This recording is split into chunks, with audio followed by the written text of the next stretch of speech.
Hi everyone, welcome to Sai Renu's kitchen.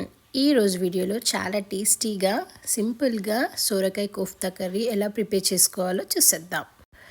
ముందుగా ఒక bowl తీసుకొని దాంట్లో ఒక 1 కప్ వరకు సోరకాయ తురుముకోవాలి. సోరకాయ తురుముకొని యాడ్ చేసుకొని ఆ తర్వాత కొన్ని పచ్చిమిర్చి, ఒక 1 స్పూన్ వరకు కారం, ఒక 1/2 స్పూన్ వరకు పసుపు కూడా యాడ్ చేసుకొని ఆ తర్వాత ఒక 1 స్పూన్ వరకు సాల్ట్ కూడా యాడ్ చేసుకోవాలి. ఇలా యాడ్ చేసిన తర్వాత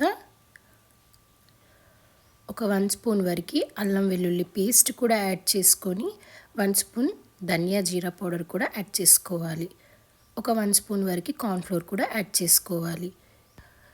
ఇలా యాడ్ చేసిన తర్వాత కొంచెం కొత్తిమీర కూడా యాడ్ చేసుకొని ఒక 1 కప్ వరకు శనగపిండి కూడా యాడ్ చేసుకోవాలి. ఇలా యాడ్ చేసిన తర్వాత మొత్తం మిక్స్ చేసుకోవాలి. మొత్తం కలిపి పెట్టుకోవాలి. వాటర్ యాడ్ చేయకూడదు. ఆల్రెడీ సోరకాయ తురుములో వాటర్ కంటెంట్ ఉంటుంది కాబట్టి వాటర్ ఏం యాడ్ చేయకుండా ఇలా పిండి మొత్తం కలిపి పెట్టుకోవాలి. ఇలా కలుపుకున్న తర్వాత చిన్న చిన్న రౌండ్స్గా చేసి పెట్టుకోవాలి. ముందుగా అన్నీ ఇలా రౌండ్స్గా చేసి ప్రిపేర్ చేసి పెట్టుకోవాలి. చూసారు కదా, ఇలా అన్ని రౌండ్గా చేసుకోవాలి. ఇలా ప్రిపేర్ చేసి పెట్టుకున్న తర్వాత స్టవ్ పైన ఒక ప్యాన్ పెట్టుకొని ఆయిల్ యాడ్ చేసుకోవాలి. ఆయిల్ కొంచెం హీట్ అయిన తర్వాత లో ఫ్లేమ్లో పెట్టుకొని ప్రిపేర్ చేసుకున్న సొరకాయ బాల్స్ మొత్తం యాడ్ చేసుకోవాలి. ఇలా యాడ్ చేసుకొని లో ఫ్లేమ్లో కాల్చుకోవాలి. మరీ ఎక్కువసేపు ఉంచకూడదు. ఒక 1 మినిట్ అటు ఇటు కాలితే సరిపోతుంది. మరీ ఎక్కువసేపు ఉంచితే మాడిపోతుంది. అందుకోసమే ఇలా యాడ్ చేసిన తర్వాత లో ఫ్లేమ్లో పెట్టుకొని కొంచెం కాలిన తర్వాత ఒక 10 సెకండ్స్ కాలిన తర్వాత తిప్పేసుకోవాలి. ఇలా అన్నీ తిప్పేసుకొని ఆ తర్వాత కొంచెం కాలిన తర్వాత అటు ఇటు తిప్పేసుకోవాలి. మరీ ఎక్కువసేపు ఉంచకూడదు. ఒక 1 మినిట్ కాలితే సరిపోతుంది. లేకపోతే ఎక్కువసేపు ఉంచితే మాడిపోతాయి. అందుకోసమే ఒక 1 మినిట్ కాలిన తర్వాత ఇలా తీసేయాలి. అంతేనండి. ముందుగా అన్నీ ఇలా వేయించుకొని పెట్టుకోవాలి.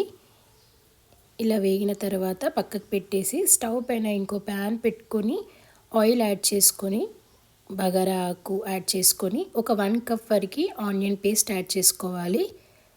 ఆనియన్ పేస్ట్ కూడా యాడ్ చేసుకొని కొంచెం పచ్చి వాసన పోయేంత వరకు వేయించుకోవాలి.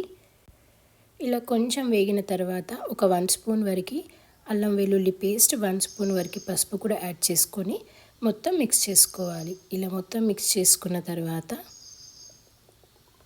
ఒక 1 కప్ వరకు టమాటో ప్యూరీ కూడా యాడ్ చేసుకోవాలి.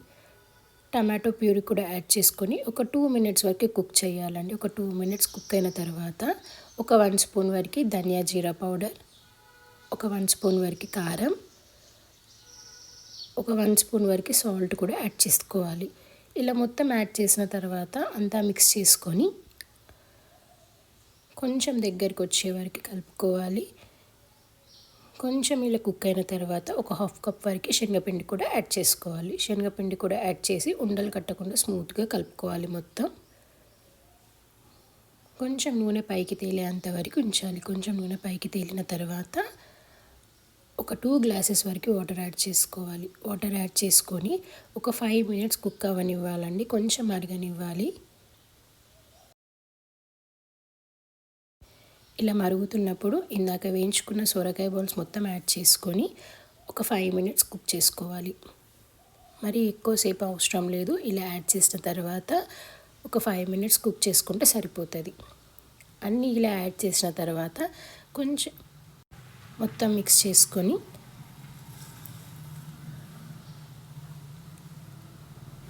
ఫైనల్గా కొంచెం కసూరి మేతి కూడా యాడ్ చేసుకోవాలి. ఆ తర్వాత కొంచెం కొత్తిమీర కూడా యాడ్ చేసుకొని స్టవ్ ఆఫ్ చేసుకోవాలి. అంతేనండి. చాలా టేస్టీగా సింపుల్గా సొరకాయ కోఫ్తా కర్రీ రెడీ. మీకు ఈ ప్రాసెస్లో నచ్చినట్లయితే ట్రై చేయండి.